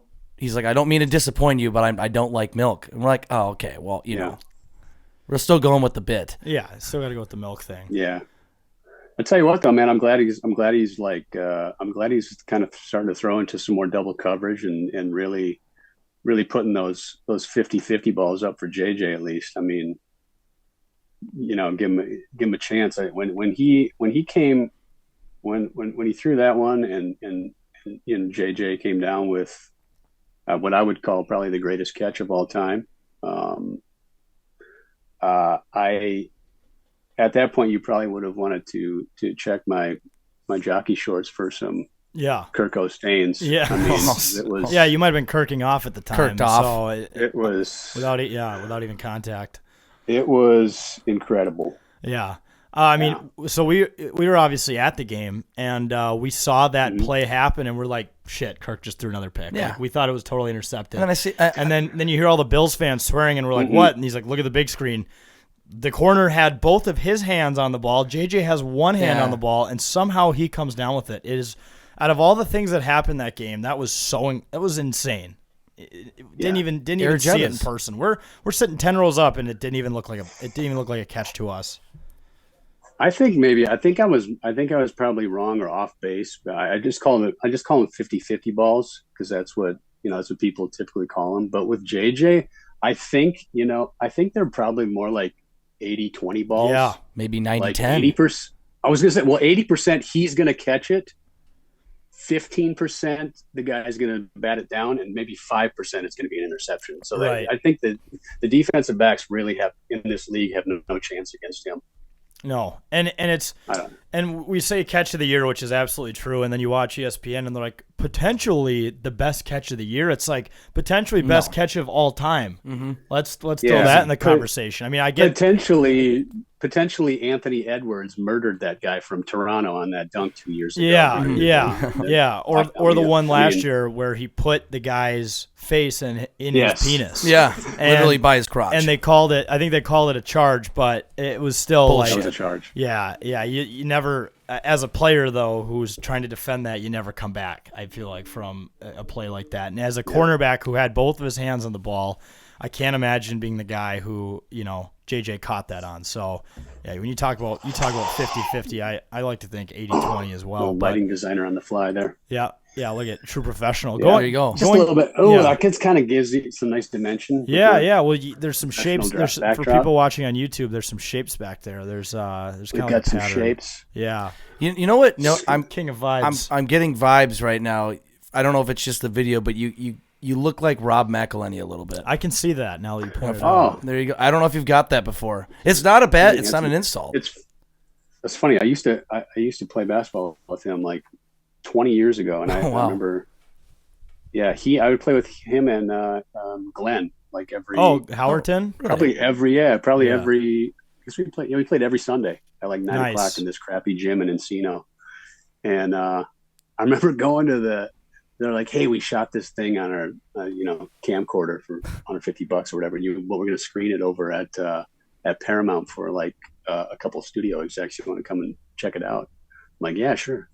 But me and my roommate went over there, and so it was me, my roommate, the cast of It's Always, they called it It's Always Sunny on Television at the time, and literally one or two people from Paramount and Topher Grace. Oh, yeah. Wow. Jeez. Those were the people in the screening room. The Just first people squad. to ever watch that.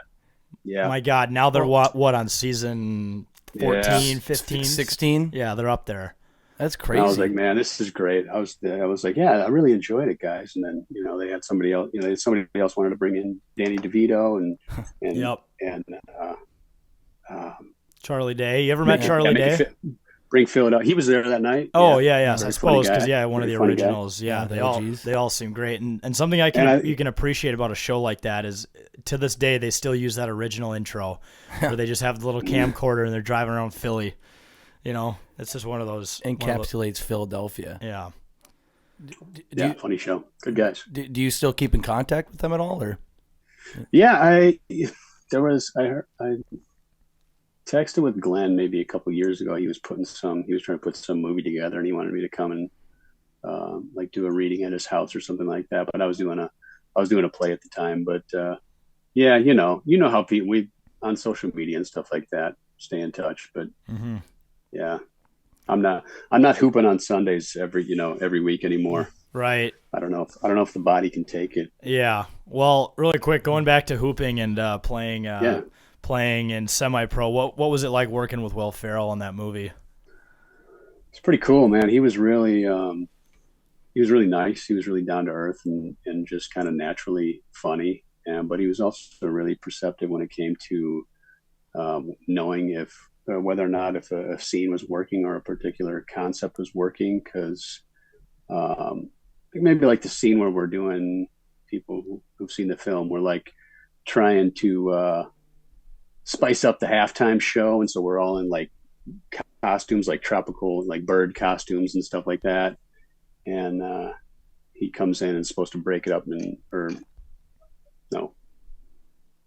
Woody's character wants to get us practice in, and that's when he finds out that Woody's going to be the coach.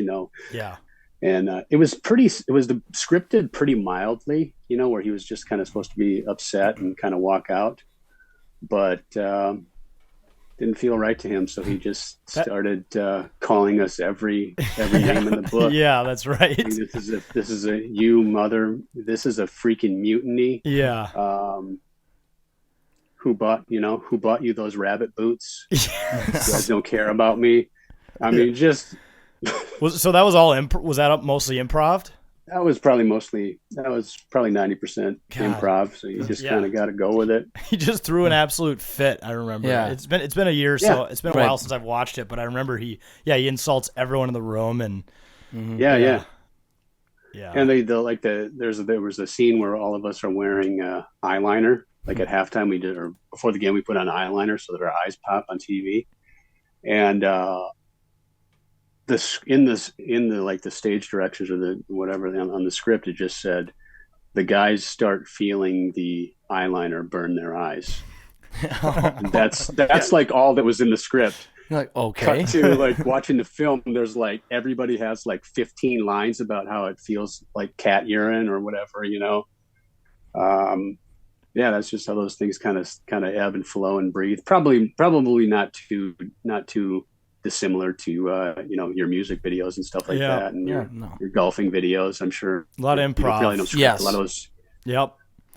Just as much effort and money, I should say, goes into the similar budget. I'd imagine we're pretty close number of zeros in there. Yeah. Can I say I'm disappointed?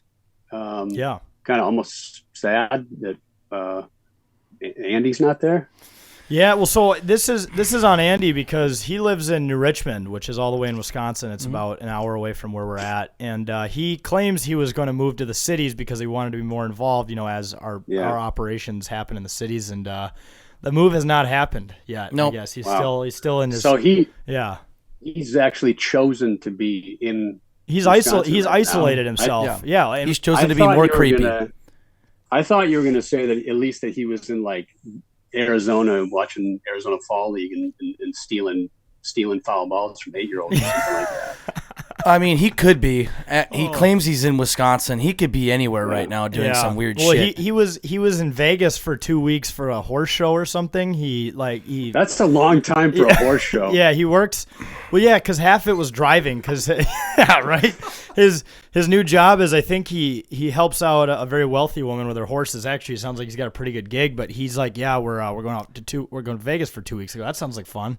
We're driving. I'm like, that does not sound like fun. It's very strange. I remember I had to ask him like 3 times. So what job are you getting again? Yeah, I'm helping out with horses. Okay. Yeah, this is interesting. We made the joke that his role is to make sure the horses are happy, physically speaking. Yeah. If you know what we're talking about, and horse retention maybe is the title. Make sure the horses want to stay with her in the show and not the others. But who knows? I'm not sure. He was in Vegas for 2 weeks doing that. So this is why you rarely see him, because he's either in Wisconsin trashing Minnesota sports, which a lot of people in Wisconsin do, or randomly. He's very negative. He is. Does he have to be that negative? I don't think he does. I think that's the role he's chosen here. And I guess, because we're all kind of homers and very positive, I guess he wanted to go against the grain, and to his credit, that makes him different than the rest of us. It's almost too much though, because like the Wild will be playing like one of the worst teams in the league, and he'll be like, "Yep, Wild are going to lose 5-rip tonight. Just watch." Or he'll say the wrong team. That team can't even score 5. Yeah, the wrong team. Yeah, he got cooked for that one. Or he puts out a tweet. Why would that midfielder do that? Yeah. Like a random soccer tweet about a Premier League. Aggressive. What the fuck are you talking about? Aggressively tweeting about soccer at 6 in the morning. What game are you talking about? First off, there's not a lot of interest here for soccer, and we don't know what you're tweeting about. Yeah. There's shit like that. At least mention a player. I need some context. Yeah. Makes no sense. He's so negative that he makes Bubba look like Barney the Purple Dinosaur at times.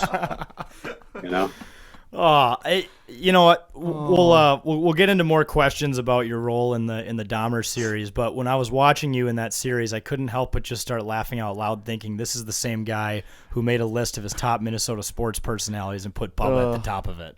I couldn't. Well, I'm just the I don't want to take credit for that. I'm just the aggregator. I get that information. That information is sent to me, and I'm asked to kind of like how Aaron Gleeman puts out a lot of information. They trust me to put it out. And I'm happy to do it. They know I've got somewhere in the 4,000 or 5,000 Twitter followers. Not everybody has that many.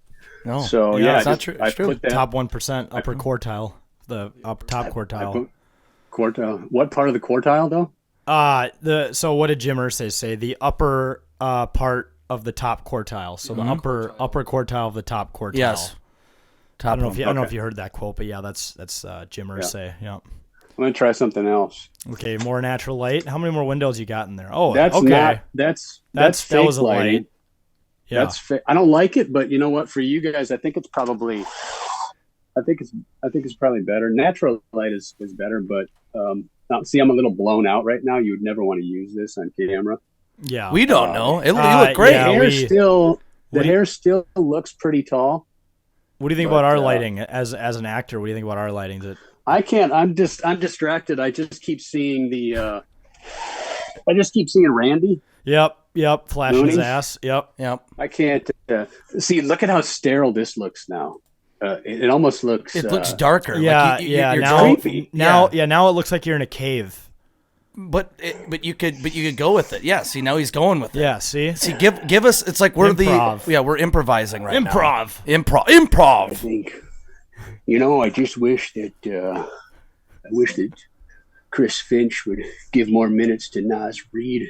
Yeah. I think it'd be beneficial to the team, the makeup of the team. Yep. Yeah, it is pretty cool. No, you guys got a lot. You got a lot of stuff back there. We do. Yeah, we do. Any questions? Some of it's a little too small. Maybe it's just and this does not benefit someone over Zoom. It's more of like when you're here in person, you get to look around. So that's one of the disadvantages to being on Zoom.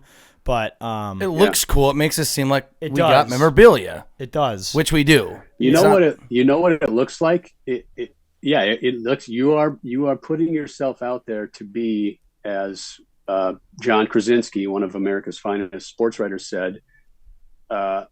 10K takes a burgeoning empire. Yes. Yep. And Did you guys hear that? And that line. Did you hear him say that? Yeah, that line is still in the intro of the show. That's part of the That is a nice package. They are a burgeoning empire. Yeah. Well, that's about as good as it gets, folks. Right That's there. pretty nice. Going back to that airing of the show, or back when they were talking about that on air, was when they were discussing your list. Where Bubba was number 1. Yeah. Who's Dan Barrero's like, I'm number 2 on this list, but I'm number 2 to only one person. His name is Bubba 10K. Who's Bubba 10K?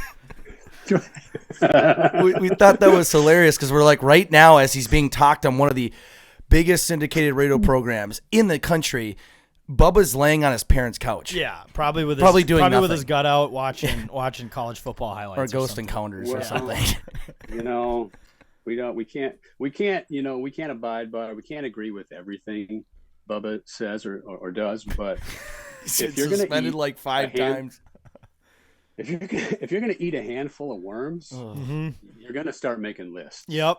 Whether they're good lists or FBI watch lists, you are gonna start making lists with the activities he's done. Well, one of our bloggers, Jack Johansson, just wrote a blog about him because we've now been an entity, I should say, or an empire now for the last 3 years, and Bubba was a part of it for maybe almost 2.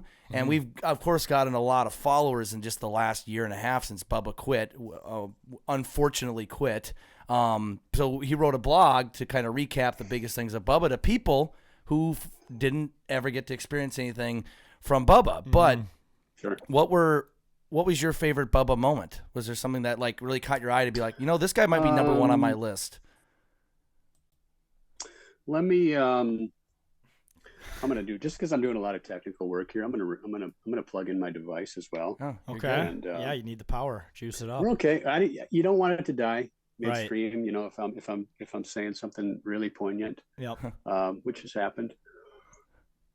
He's a really nice singer.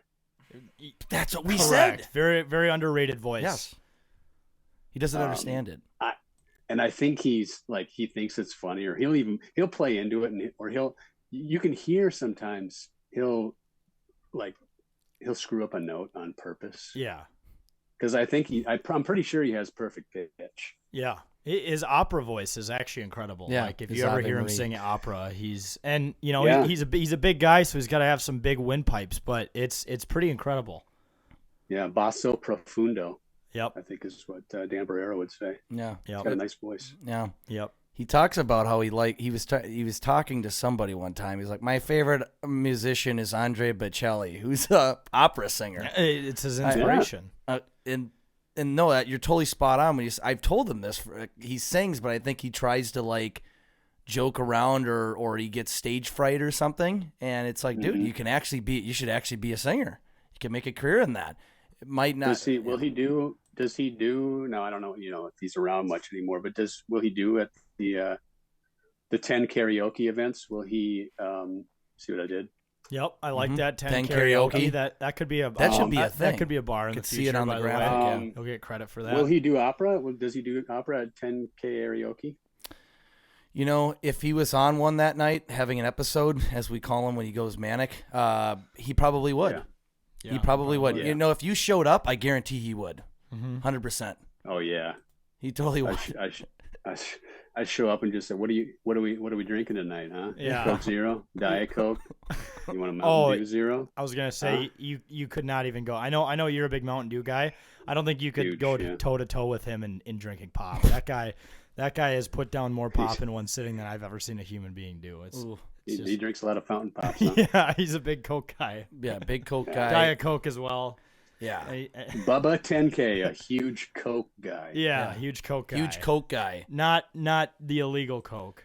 Well, there used to be illegal Coke in the Coke, but that was a whole separate I just thing. wanted you to have the soundbite so you could use it if you needed it later. No, just for blackmail. Mm-hmm. Yeah, Yep. I like it. But I think Did I answer a question or what? We kind of I think get off the rails there. Yeah, I think we somehow were getting into the the sports personality list somehow. the list. Well, we started it with Andy, and unfortunately, he's not. Yes. I will say if we had a female guest in here, he would be here. Yeah. Yep. Oh That's boy. just how he is. People like the list. Well, that's iconic behavior right there. Yeah. You know, going up for that. Getting really nervous But around people females. people like the list. You know, it doesn't come out very often. A lot of people want it to come out more frequently, but No, I think it's better if it doesn't. Yeah, because you don't want to oversaturate it. You want people to crave it, and the only way to do that is to Yeah. give them very limited access. So I think, what is it, once a year at this point? It's been a couple of times a year. I'm trying to figure out. Well, I may have teased it once, and it didn't play so well after I teased it. It's got to be kind of like a sneakers shock drop. Yep. That seems to be the best way to do it. Yep. On like a Sunday afternoon at like 5 o'clock, where just nothing's going on. Yeah. That kind of thing. Yep. Yeah. Out of football season, anyway. Yeah. Right. Well, you got to build the anticipation, and if there's even no set date for it, like it just gets released, I mean, people are always going to be waiting for it. Mm-hmm. So That's true. We're excited for it every single year, and we're curious who's going to be on that list. Is that Yeah, list? Sometimes you're on. Sometimes you're on there. Sometimes people are on there. Sometimes people you don't think should be on there are on there. Yep. And that's just how it shakes out.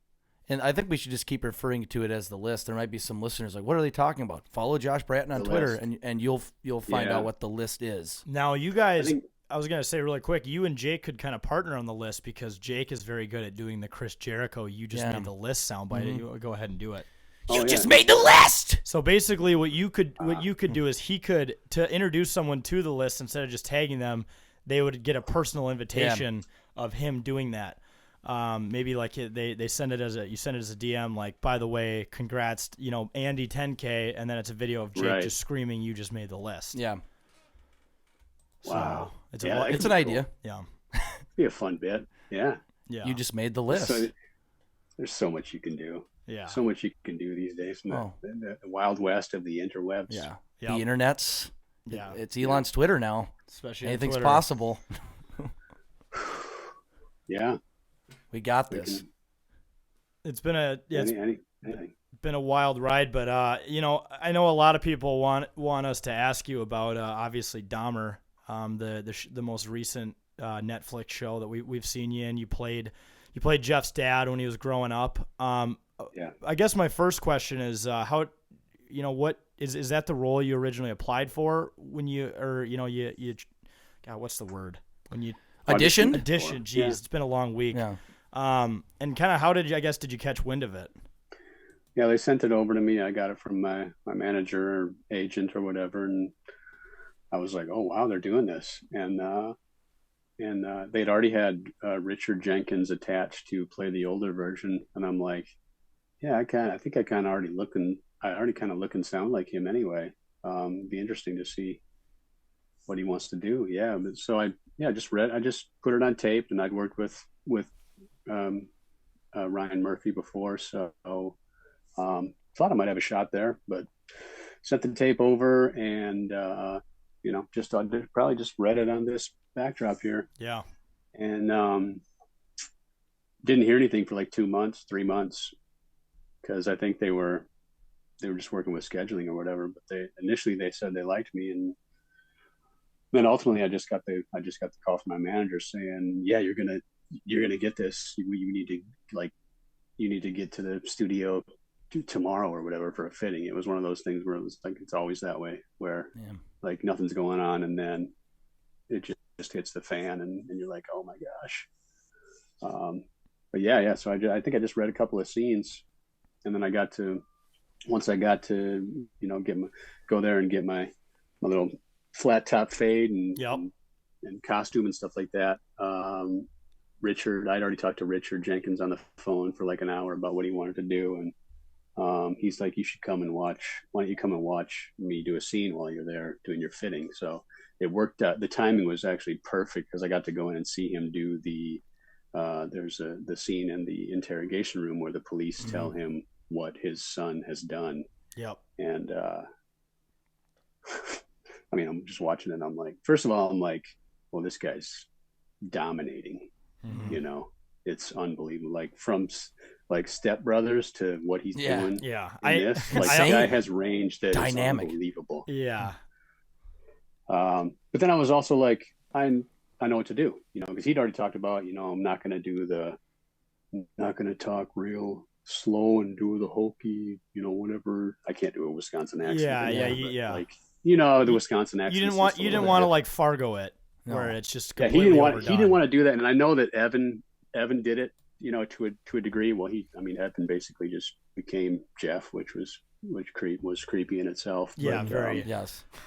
But yeah, he just wanted to do it because he didn't think it would be very interesting if the dad, you know, if he talked as the real Lionel does. So it was good. It was good to watch him, and just kind of, it was cool to craft that after seeing what he did. It was a fun experience. Well, as fun as it could be. Anyway, it was very sad, obviously. Right, but the show in itself was great. Like the story super is, well is done. sad, obviously, and horrendous, but Yeah. like the portrayal of everything was great, I thought. But yeah, I mean, was it harder working on a darker show versus like doing like a comedies semi-pro or yeah. I think it's harder it's probably harder on your body and your soul and your mind when you're working on something that dark, because it tends to go home with you. Yeah. Thinking about it. But you know, if you're doing a sitcom or whatever, after you film for the audience, you might forget all of your lines by the next week, you know. But like, I'm never gonna forget like pulling a possum out from underneath a house and showing it to a young boy and telling him about how it works, and then seeing that may have led to, you know, or stoked his interest in some ways in how, you know, living creatures are or whatever. Right. And was all that? I know most of the scenes you were in were filmed at his house growing up. Would you guys shoot that in California somewhere? Yeah, I think we were like North Pasadena somewhere. There's a lot of old neighborhoods there over there by the Rose Bowl where, you know, they got like that mid-century modern, and many of the homes have had like one owner. Like the people they either sell it, they go to, you know, nursing home or whatever, and it's like untouched, you know, same carpet from the 60s, same wall paneling. Like I don't think they had to do anything to that house inside. So was that a house that they just owned, or that they bought, or that's the other thing I always wondered. You know, rent it? Yeah, it's just a rent. It's just I'm sure there's a database for like you know, location scouts or, you know, whatever locations people just go on and say, oh, there's 14 houses in this 1 mile radius that are, you know, that are frequently rented to studios or whatever. Yep. Well, like in like the one we do for Secrets of Sulphur Springs, my show for Disney Plus, it's out in the bayou, and it was just something that they found and they liked, and they approached the people who owned it and were like, can we film here? And they're like, what do you mean? We're like, well, we want to do a TV show and we want to use your house and then like your property and everything. And they're like, oh, okay. You got to get out. Yeah.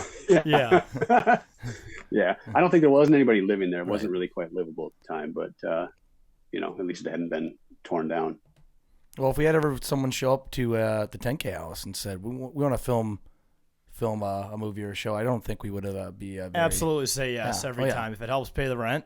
100%. Yeah. Can't complain about that. Plus, then that's just like one of those weird things you can point out and be like, yeah, you see this TV show, that one scene? That's this house. Yep, that's our house. It just adds cred to the brand, if you know what I mean. Yeah.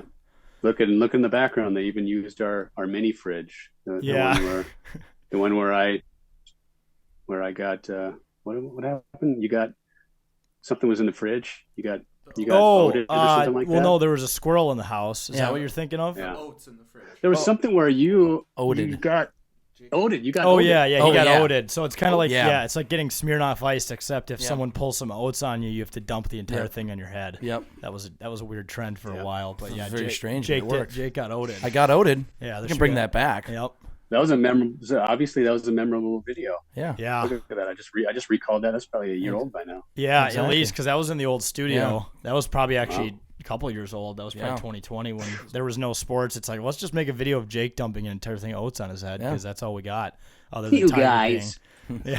Us silly guys. You guys. Well, literally nothing going on at that time. No, because it was nothing. COVID. We were stuck in our studio. There may have been some alcoholic beverages. Yeah, it was just drinking beer and watching minor league professional wrestling. I was going to say, had the Korean baseball league even started at that point? I think it had because Yeah. gosh, We were watching the LG Twins or the the something. LG Twins. That was everyone's team. Yeah, man. yeah. Me and young King Micheletti, who we talk in text more than people know. Yeah, we were gambling on that. Like, Absolutely. Why not? Yahoo or FanDuel or whatever. It's like I have no idea who these guys are, but I just got to get. I need to have some action here. Yeah, you need your You know? fix. I remember betting on like the LG Twins money line against the Samsung Tigers, and that was a matchup none of us will ever forget about. It's the most commercialized sporting event I have ever seen. There is a logo on. Eventually, these players are going to have to get tattoos of logos because they're just going to run out of space. It's insane. Yeah. But yeah, it could be a good NIL. Yep.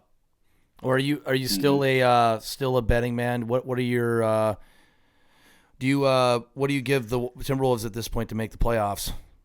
Oh boy.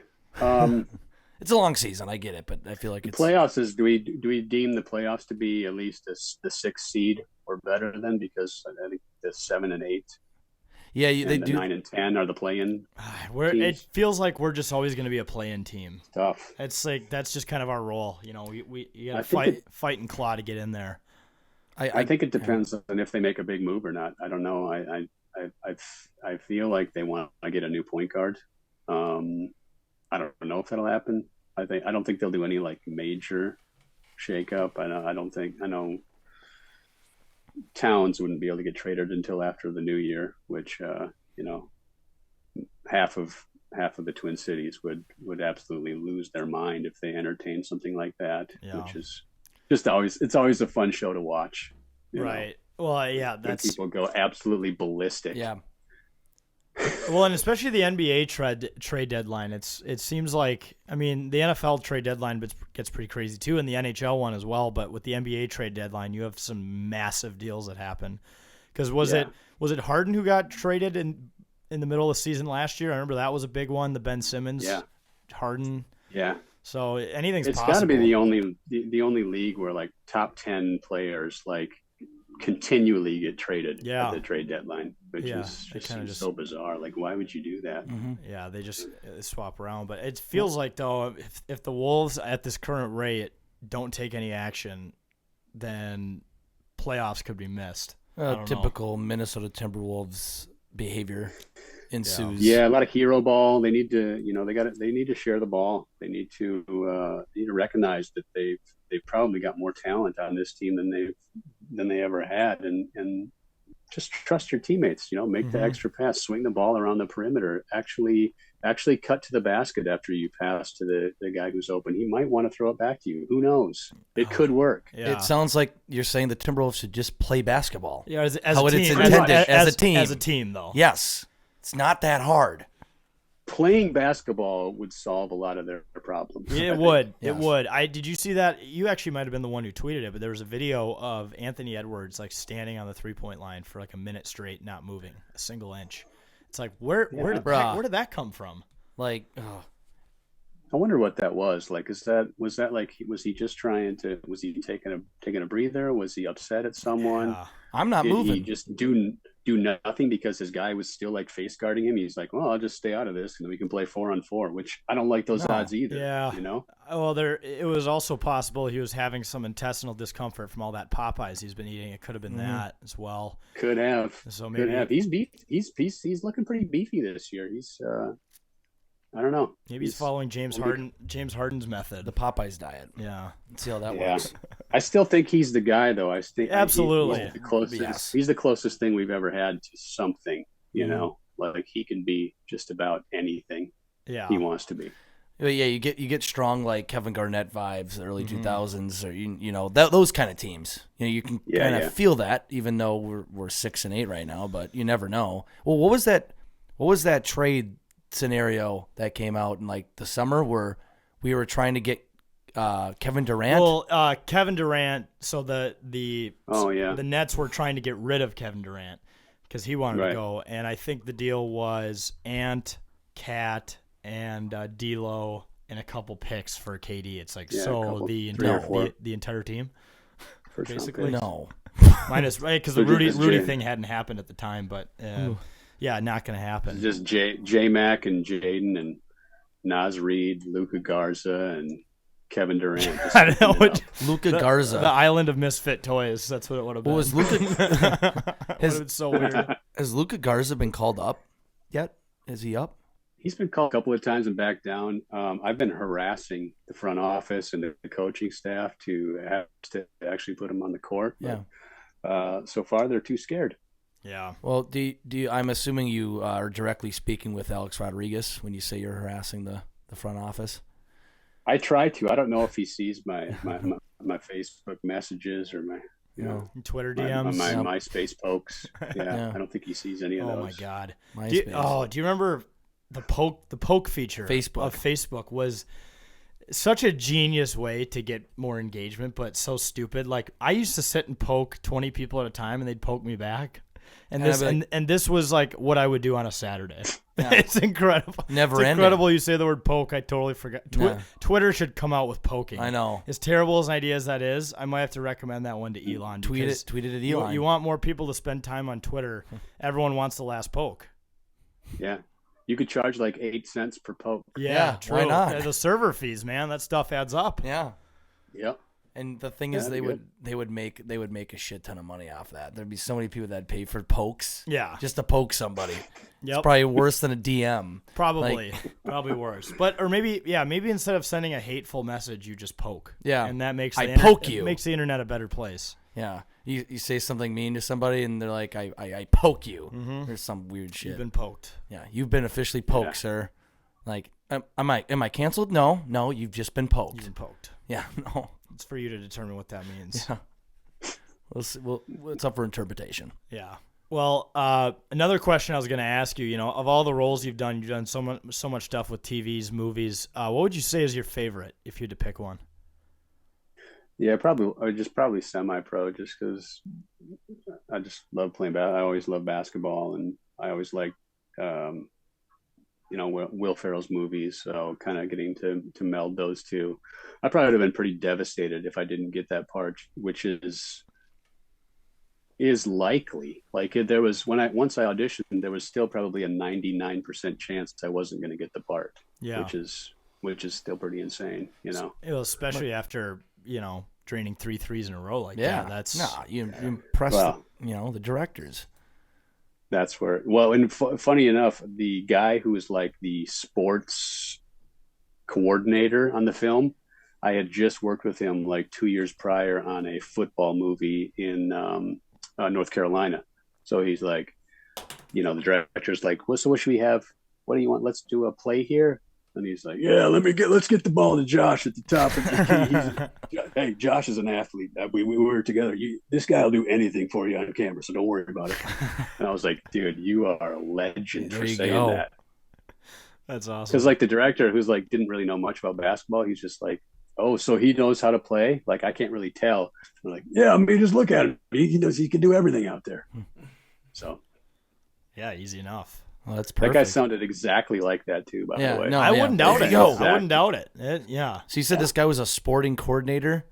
The sports coordinator, these guys who come on and like they have a crew who basically help you. Like every sports movie will have a crew that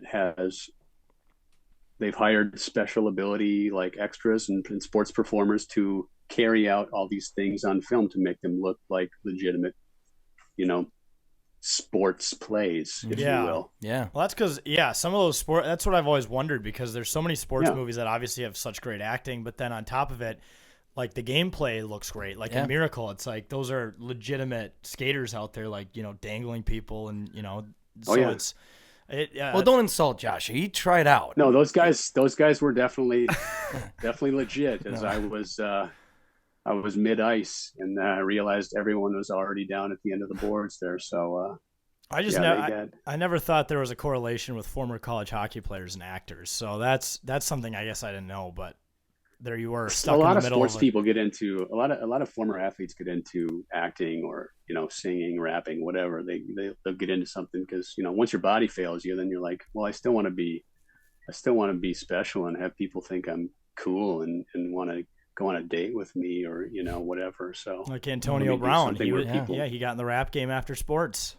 Notice me, just notice me. Shit on. Unfortunately, I didn't have the athleticism, so I just went straight to the Hollywood notice me. That's all right. Well, clearly Kirk is already preparing for his life after football, whether that be rapping or acting or whatever it may be. Clearly is. Yep. Yeah.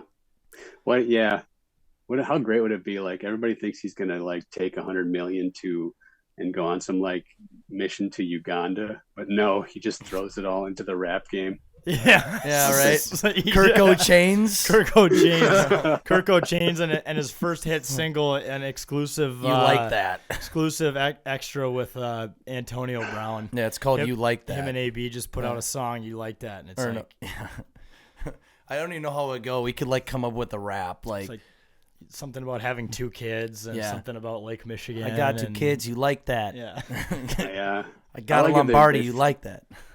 They film it out in like Tucson somewhere out in the desert. You can throw in something about cactus bread in there. Yeah. Tie it all back. He's probably shirtless because he's just ripped. Yeah, and no one really knew he's it. Strapped. Yeah, he said I'm absolutely strapped, which was a shock to us.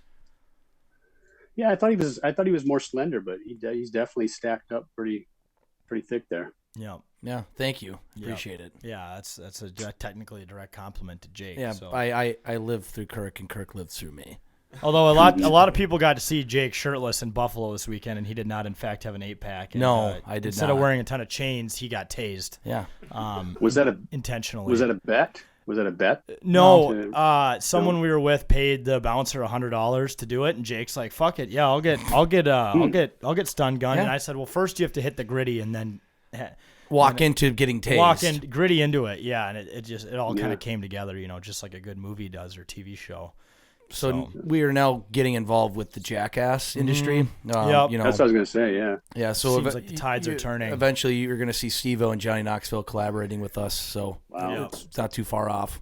Yeah. You got to be careful with that stuff, though. You do a couple of those, and people really like it. Then you're forced to sort of lean into that for like the next 15 years. And you have to one up it every time. Which I think we're going to dial it back. We should dial it back. I went through the table in the basement. I'm still hurting from that. And you went through the table at the tailgate, and then you got stun gunned. Yeah, we'll go with a couple bruises. You might want to dial it back. Or what did Kirk say about he was going to pass the mantle? He didn't say dial it back, pass the torch to pass others. The torch. I think that's probably run its course. Yep. Yes. Yeah, because leave it there. Especially when you're 30,000 feet, there's only so many things you can do, and you don't want to put everyone on the plane and the pilots in danger by pulling off some ridiculous. Your guy Heineke was drinking like Busch lattes and throwing on some chains on a commercial flight. From what a poser! Philly to Washington. What a poser! They just went. It's like congrats on being 500. Yeah, I didn't even see screens. Thank you for beating Philly from the bottom of my hearts, but you're a poser. Oh yeah, that's the message. You are. That was nice to see that Philly's actually beatable. Yep, that's very nice. We can get we can shoot for the first week bye. Mm-hmm. That's a long ways out, but that also means that the Vikings now hold the longest win streak of the season. They do. Yeah, because 7 games. Yeah. Yeah. This team doesn't, though, like, of all the teams I've ever watched, and I've been watching since the 80s because I'm old, this team is, I'm nervous about this team. Like, even 99, I was still a little nervous about that team just because Randy was so young, or 98. I don't know. I kind of expect these guys to win because it's just what they do. No, You know? I felt the same exact way though. Like I know they're 8-1, and I shouldn't take this for granted. It's awesome because they've had so many shitty years. And you don't get these kind of seasons, but it does scare the living hell out of me. One, with their history, the Vikings' history of choking eventually, no matter how good their teams have been up to that point. And 2, they have played in almost every one of these games they've won. They've been playing from behind. I'm like, I don't think a team is going to allow you to come back like that in the playoffs. The Packers were the only team they truly dominated. Yeah, I mean, they're winning games. Good teams find ways to win games. They're a good football team, but you cannot be playing from behind in the playoffs like that. Yeah, it's a lot consistently, harder, especially on the road. I feel like that might be the kind of the way they want to approach things, and it's certainly maybe the way that Kirk approaches the game. He doesn't want to make a lot of first half mistakes, just try to keep it close, stack some points, and stay in it, and then come fourth quarter, bring it to the ticket, bring it to JJ, and start throwing some of those 80-20 balls again.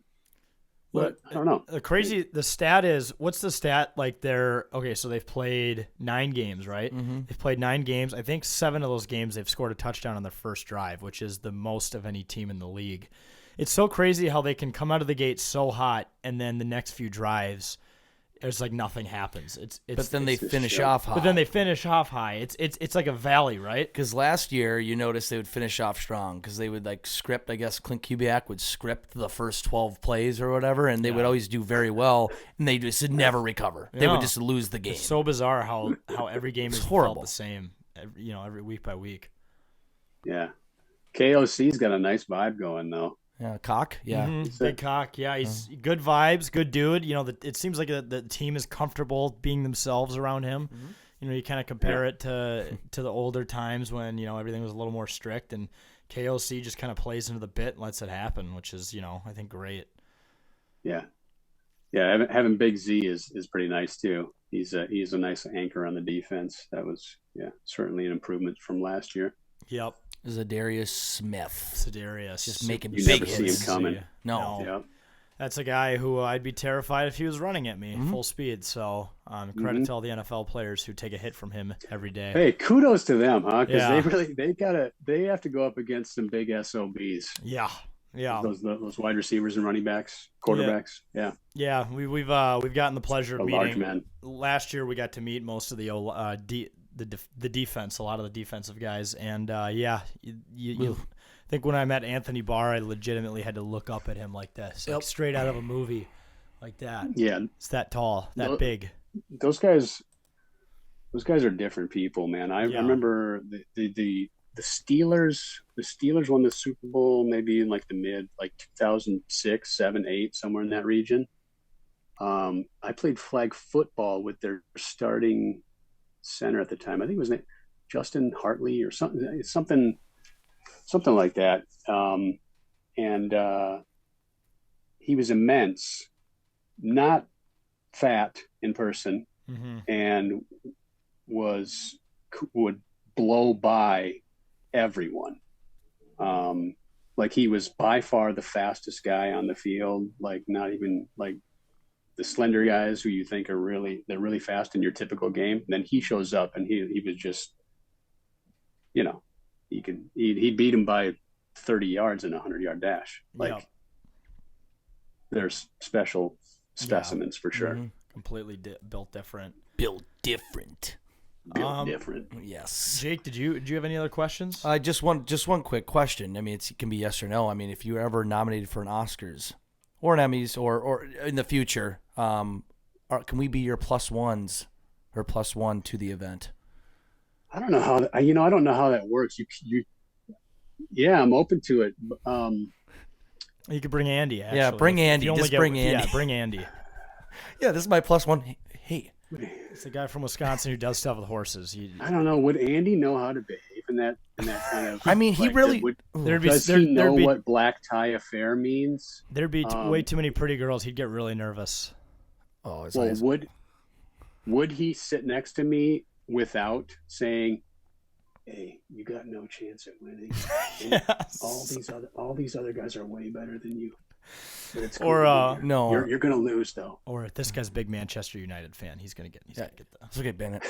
He's a big soccer guy. Yeah, heck of a midfielder. Yes. Yeah. His defense skills in soccer are insane. You're like, I don't even know what that means. I don't know what a defenseman does. Oh man. Or someone else. You'd be nominated, and someone else wins. Yeah, I told you. That guy just had a blah blah blah. Yeah. Camera just pans to Andy, and this is some random guy he brought from Wisconsin who made a sports list. I guess he got the +1 invite. He'd show up. Andy would show up wearing a black hooded sweatshirt. Yeah, and just sit there. Oh, I didn't have a tie, so I just wore a hoodie. I wore a black. It's fine. What are you talking about?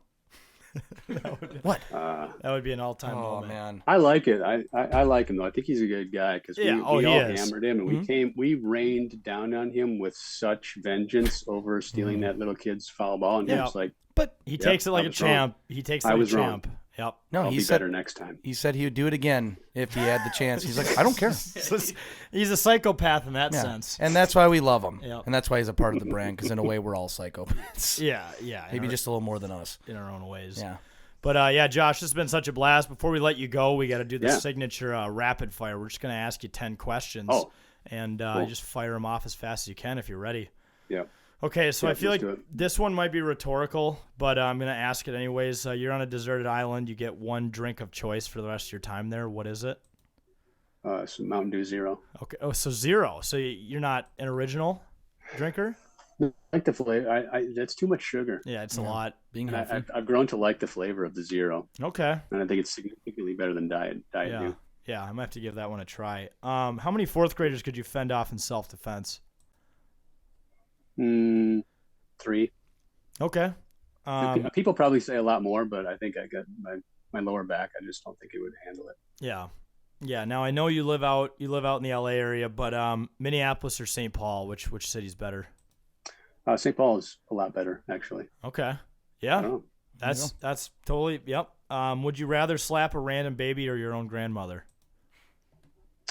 Probably my own grandmother. Okay. Does pineapple belong on pizza? I don't like it. No? No. Okay. Are you a bigger TV guy or movie guy?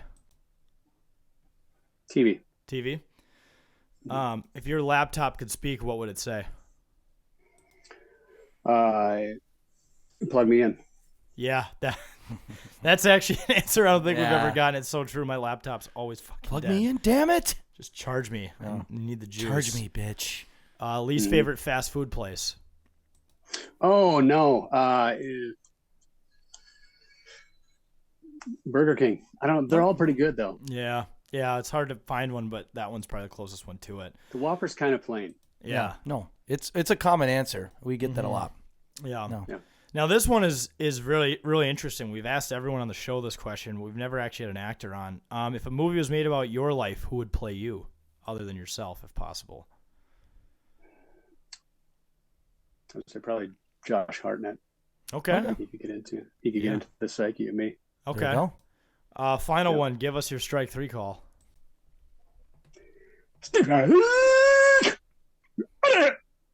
Damn. I like that one. That was great. Yeah. I might have actually blown it out, but you got into it. Oh. Okay. We've had people give like 10-second ones before, so that was totally fine. I like the quick strike 3 I didn't you're want out to here. milk it. No. Yeah. There's quick and there's long forms of the strike 3 call, and that one was pretty good. Yeah. Cool. Well, Josh, thanks so much, man, for coming on. Like we said, it's impressive how many things you've been in, and we're proud to say, we have a Minnesota native out there representing us in Hollywood. So keep up the great work. I'm just trying to be something, to be a beacon for all you young people in Minnesota. You can grow up on a pig farm and make your dreams come true. You can grow up on a pig farm and make the list. Yep, you can make the list. Yeah. If you just You believe. just made the list. You just believe. Yeah. All right. Well, Josh, thanks so much, man. It was so fun having you on. Hey, Vikings fans, do you want to listen to us, 10K Takes, every single Sunday on the air on KFAN for Vikings pregame? Well, we actually do a skit between the first and second segment of the official Vikings pregame show on 100.3 KFAN. We do, I think this week we did like a news station kind of thing. We've done skits in the past around TV commercials, sitcoms. Just a really funny 2 minutes that we like to put our print on the KFAN Vikings pregame show. So once again, the Vikings pregame show kicks off 2 hours before official kickoff time. So if it's a noon kickoff, obviously the show starts at 10. You can listen on 100.3 FM on your radio or kfan.iheart.com. Once again, we do a skit, Vikings pregame. Get a little humor in. The guys on the pregame show do such a great job of breaking everything down, but we like to kick it off with a little bit of laughter. So once again, between the first and second segment of the official Vikings pregame show on 100.3 KFAN, you can listen to us, 10K Takes. All right, welcome back to It's a Bit. Obviously, electric interview with Josh Braaten. We knew that one was long overdue. I think we've always been interacting with him on the socials and whatnot. And it's incredible. When we were doing research, I didn't know how many roles he's had in so many different shows and movies. So it was super interesting to talk to him, especially after all of the Dahmer stuff, because I just recently started that show, and crazy seeing someone you know of at least, but I didn't know him at the time, but. Knowing how we've interacted with him on Twitter and stuff, seeing him in that role, it's crazy. Yeah, it's nuts to, we were talking about it. Like, I can't even imagine playing that role. Like, it's obviously awesome for, him as an actor to expand into something like that. And it was, like I said, a great show, but it just the connotations around it and everything, just being part of this, crazy serial killer. Obviously not the greatest thinking of that, but it was just awesome talking to him about all of his different roles and semi-pro and Will Ferrell, and it was great. Yeah, how he knows It's Always Sunny guys and how he was there for their original pitch. I mean, yeah, he's been there and he's done that. That's for sure. Yeah, that's insane. Yeah, and then he just sees such a passion for Minnesota sports, specifically the Timberwolves. Yep. But no, it was great speaking with him. But like we said, we've been interacting with him a long time, and the list has been a thing for a few years. And it's just fucking hilarious. Yeah, one of our guys always makes it on that list, and it's great because it's always the guy you least expect, like a Bubba or an Andy. And then, next thing you know, Barrero's talking about it, and it's a story. So it's always something we appreciate. But that really does it for another episode of It's a Bit, folks. We're going to cut this one off just because we know the interview was pretty long, and our Buffalo stories were great. And if you can't tell, we've been through the ringer here the last few days, so we need a little bit of time to mentally reset before another busy weekend of sports with the Twins unveiling their new logo on Friday. We're going to be front row at that. We have Gopher football, a very crucial game on Saturday against Iowa. The Gophers against Iowa. I guarantee you, my dad's listening to this, this is not a bad thing, but we're going to hear the Gophers against Iowa probably over under 10.5 times. Yeah. And it's great. Also, Ray Christensen, quick Better Edge plug, promo code 10K for a free $20. I heard the over under for the Iowa Gopher game opened up at 32.5, which is the lowest in the match's history. Yeah, or the lowest in FBS history. I thought it was the lowest opening one since 1995. Yeah. I saw it in 1955. But maybe I was reading it wrong. Is this a trap? Is this too easy? I'm not touching it. I've seen a lot of Iowa games this year, like the Illinois. They've all been like that. The Illinois game, and Illinois has put up a lot of points in their games. They lost that. I think they won that game 9-6 over Iowa. I don't know what it is about Iowa, if it's the defense or what, but their games have been low that they've been playing in. I think the weather doesn't help either. I think the fact that it's going to be very chillingly cold, by far the coldest game the Gophers will have played this year. It's going to be in the teens. A high of 18 so far. That could even go down. We have snow now. I do kind of understand it, but I might be on the boat of I'm not going to take it because it does seem a little too low, but it also could even seem too high compared to some of the past. Mm-hmm. But anyways, and then we got the Vikes Sunday against the Cowboys. Fuck the Cowboys. We them boys. If you're going to go to the game, you're going to see a lot of those transplant Cowboy fans there who are from all over the country that seem to have fallen in love with the Cowboys and the Lakers and the Yankees, the Dodgers. The Dodgers. A lot of those people are going to be in Minneapolis Sunday, so I guess we'll see what happens. But that just does it for another episode of It's a Bit, folks. Thanks again for listening. As always, you can follow us at 10K Takes on all socials. Listen to all of our other pods. They're all listed on the website, 10ktakesmn.com, as well as the blogs. Nick Lewis's blog, the Best Tweets blog, he put so many tweets in there originally that it crashed the site.